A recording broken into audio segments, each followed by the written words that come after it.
अस्सलाम life with safe में तव्हांखे वेलकम। हाज़िर आहियूं असां हिकु नई वीडियो सां गॾु।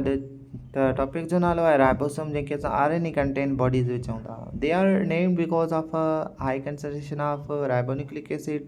हाणे ही ठहियलु छा हूंदा आहिनि, प्रोटीन ऐं RNA जा ठहियलु हूंदा आहिनि। हाणे RNA जो तादाद जेको हूंदो आहे राइबोसोम जे अंदरि इलाही हूंदो आहे, तॾहिं हिन जो नालो ई रखियो आहे राइबोसोम्स। राइबो ज़ाहिर करे थो राइबोन्यूक्लिक एसिड खे, सोमा मतिलबु बॉडी। हाणे हिन शेप जे हिसाब सां स्पेरिकल गोल हूंदा आहिनि, ग्रेन्युलर मतिलबु दाणेदार स्ट्रक्चर, नॉन मेम्ब्रेन्स स्ट्रक्चर।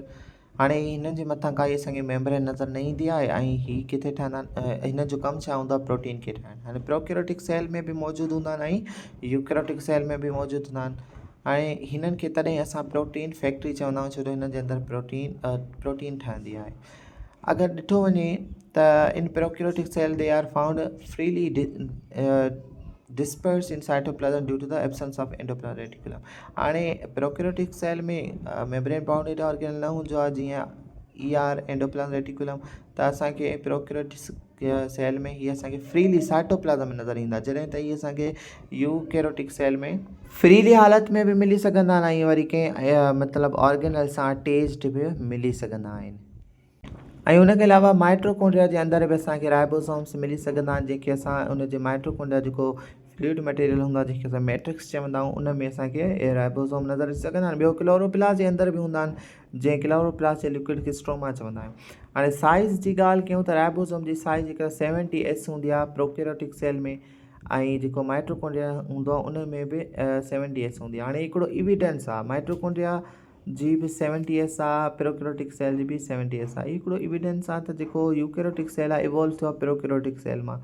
तव्हां अॻिते हली एंडोसिम्बायोसिस इंटर क्लास में थ्योरी पढ़ंदव, उन जे मुताबिक़ जेको प्रोकैरियोटिक सेल आहे यानी उहो सिंपल सेल हुयो, उन हिकिड़ी ॿी बैक्टीरिया खे खाई छॾियो। कॾहिं माइट्रोकॉन्ड्रिया बि हिकिड़ो बैक्टीरिया हूंदो हुयो, पोइ उहो उन वटि पंहिंजो DNA मौजूदु आहे माइट्रोकॉन्ड्रिया वटि, त उहो अॻिते हली सेल खे एनर्जी मिली ऐं अहिड़े तरीक़े सां न्यूक्लियर इनवेलप्ड जेके हुआ ऑर्गेनल्स ठही विया। अॻिते हली तव्हां पढ़ंदव। उन खां अलावा ॻाल्हि कयूं हुन में यूकैरियोटिक सेल में हिन जी साइज़ केतिरी हूंदी आहे, 80S जी हूंदी आहे, ऐं प्रोकैरियोटिक में साइज़ केतिरी हूंदी आहे, 70S। हाणे जेका S ज़ाहिर कंदी स्वीट बर्ड यूनिट खे ज़ाहिर कंदी, यानी जेको सेडिमेंटेशन तरे में वेहण, सेल्फ फ्रैक्शनेशन जे दौरान जेको अलॻि अलॻि कयो वियो ऑर्गेनल्स खे, त जेको वॾो यूनिट हूंदो आहे उहो जल्दी अची वेंदो आहे, त उनजी कैपेसिटी बि वधीक हूंदी आहे। त जीअं त हिते लिखियलु आहे त जेको राइबोसोम आहे उहो 2 पार्ट ते मुश्तमिल हूंदो आहे, अनइक्वल, माना बराबरि न हूंदा आहिनि 2 पार्ट। हिकिड़ो लार्ज हूंदो आहे, ॿियो वरी स्मॉल हूंदो आहे। लार्ज जेको डोम शेप हूंदो आहे, स्मॉल वरी केप शेप लाइक स्ट्रक्चर हूंदो आहे।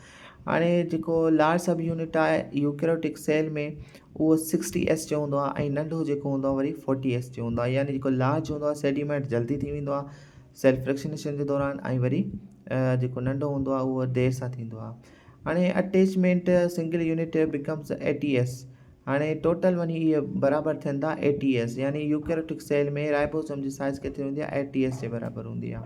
हाणे जेको लार्ज यूनिट आहे स्मॉल, इहे ॿई पाण में अटैच्ड हूंदा आहिनि बाय मैग्नीशियम आयन जे करे पाण में अटैच हूंदा आहिनि, ऐं जेसि ताईं अटैच न थींदा आहिनि तेसि ताईं प्रोटीन न ठहंदी आहे हिननि जे अंदरि।